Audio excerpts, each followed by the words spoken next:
Hi అండి అందరికీ. ఎలా ఉన్నారు? ముందుగా welcome to our channel reel play. మనందరం ఇండియా థర్డ్ టైమ్ కప్ గెలిచిందని చాలా హ్యాపీగా ఉన్నాం. అలానే ఐపీఎల్ స్టార్ట్ అవ్వబోతుందని అంతకంటే ఎక్కువ ఎక్సైట్మెంట్‌తో వెయిట్ చేస్తున్నాం. కానీ సరిగ్గా ఇదే టైంకి క్రికెట్ ప్రపంచంలో the most prestigious series start అయింది. ప్రెస్టీజియస్ అనగానే వెంటనే ఇంగ్లాండ్, ఆస్ట్రేలియాకి మధ్యన యాషెస్ అనుకున్నారు. ఇది అంతకంటే పెద్దది. అన్నదమ్ములకి మధ్యన ట్రాషెస్ ఇది. పాకిస్తాన్, బంగ్లాదేశ్ మధ్యన స్టార్ట్ అయింది. మన హడావుడిలో మనం ఉండి మనం పట్టించుకోలేదు గానీ ఫస్ట్ మ్యాచ్ ఆల్రెడీ అయిపోయింది. వీళ్ళు బంగ్లాదేశ్, పాకిస్తాన్ క్రికెట్ ఆడడంలో డిసప్పాయింట్ చేస్తారేమో గానీ మనని ఎంటర్‌టైన్‌మెంట్ ఇవ్వటంలో మాత్రం ఏమాత్రం డిసప్పాయింట్ చేయరు. ఇది ఓడిఐ సిరీస్. అన్నట్టే ఫస్ట్ ఓడిఐ అయిపోయింది. దాంట్లో పాకిస్తాన్ ఫస్ట్ బ్యాటింగ్ చేసి 30 ఓవర్స్‌లో 114 చేసి ఆల్ ఔట్ అయిపోయిందనమాట. దాన్ని బంగ్లాదేశ్ 15 ఓవర్‌ల్లో 8 వికెట్స్ తేడాతో ఓడించేసింది. చిత్తు చిత్తుగా ఓడించేసింది. అన్నని తమ్ముడు చిత్తు చిత్తు చేసేసాడు. ఈ మ్యాచ్ గురించి నేను మాట్లాడట్లేదు. అలానే ఈ మ్యాచ్ రివ్యూ కూడా మనకు అనవసరం. దాని గురించి కూడా నేను మాట్లాడట్లేదు. ఇక్కడ నాకు ఇంట్రెస్టింగ్ అనిపించింది ఏంటంటే పాకిస్తాన్‌కి కెప్టెన్‌గా చేసింది ఎవరంటే మనందరి ఫేవరెట్ ప్రీమియం ఫాస్ట్ బౌలర్ అనమాట.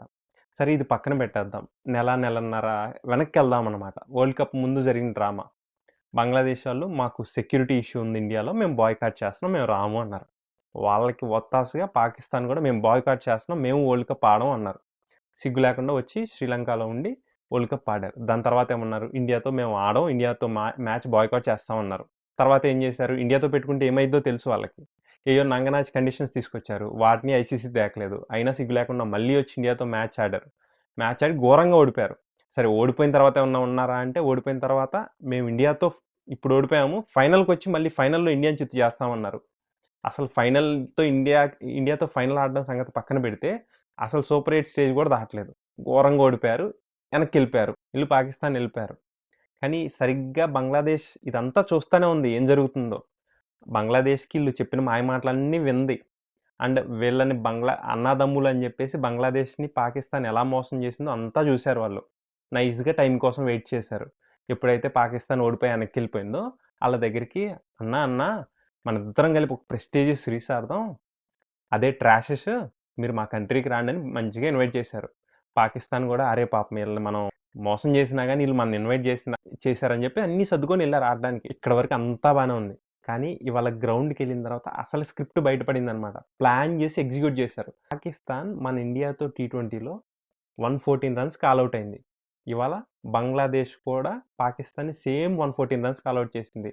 పర్ఫెక్ట్ రివెంజ్ ప్లాన్ చేసింది. అండ్ అది కూడా కొట్టడం కూడా 15 ఓవర్లో కొట్టేశారు. పిచ్చ కొట్టుడు కొట్టేశారు. అంటే ఎలా అంటే పిలిచి మరీ చెంప మీద గట్టి చెల్లుమని కొట్టారనమాట. అరే మీరు మమ్మల్ని మోసం చేస్తారా, మాకే చెవులో పూలు పెడతారా అని.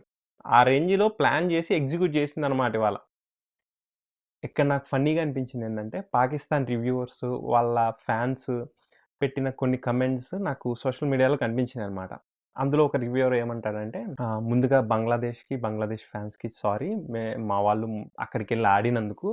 కానీ ఇవాళ మా వాళ్ళని మీరు ఎయిర్పోర్ట్లో చాలా బాగా రిసీవ్ చేసుకున్నారు, మంచిగా వెల్కమ్ ఇచ్చారు, అలానే చేతిలో ఫ్లవర్ బొకేలు పెట్టారు, మంచిగా మా వాళ్ళని రెడీ చేసి ఫోటోలు దించారు, ఇదంతా బాగానే ఉంది. కానీ మేము ఇదంతా నిజమే అనుకున్నాం. కానీ మీరు ఇవాళ మా గొర్రెల్లా రిసీవ్ చేసుకొని గ్రౌండ్లోకి తీసుకెళ్ళి గొర్రెల్లా బలిస్తారని అయితే మేము ఎక్స్పెక్ట్ చేయలేదు. కానీ ముందు మేము మోసం చేసిన దానికైతే మీకు సారీ, మాకు బుద్ధి వచ్చింది అన్నట్టు అతను పెట్టాడనమాట. మరో రివ్యూవర్ ఏమన్నాడంటే, మీకు ఎన్నిసార్లు తిట్టినా సిగ్గు అయితే రాదు, ఎన్నిసార్లైనా ఇలానే ఓడిపోతారు, మీకు సిగ్గు రాదు.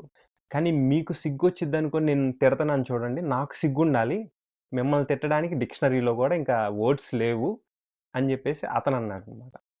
ఇవాళ మీరు ఆడిన మ్యాచ్కి పట్టిన టైం కంటే నేను చెప్పే రివ్యూకి పట్టే టైమే ఎక్కువ ఉంటుందేమో అని అతను అన్నాడు అనమాట. ఇదంతా పక్కన పెడితే పాకిస్తాన్ ఫ్యాన్స్ రియాక్షన్ వాళ్ళది ఎలా ఉందంటే, ఇలాంటి టీముని పెట్టుకొని మేము ఇండియా ఫ్యాన్స్ని సవాల్ చేస్తున్నాము, మాకు బుద్ధి ఉండాలి, అసలు ముందు మీరు బంగ్లాదేశ్తో గెలవండి, ఆ చిన్న బంగ్లాదేశ్తోనే ఓడిపోతున్నారని చెప్పేసి వాళ్ళు పాకిస్తాన్ ఫ్యాన్స్ కమెంట్ చేశారనమాట.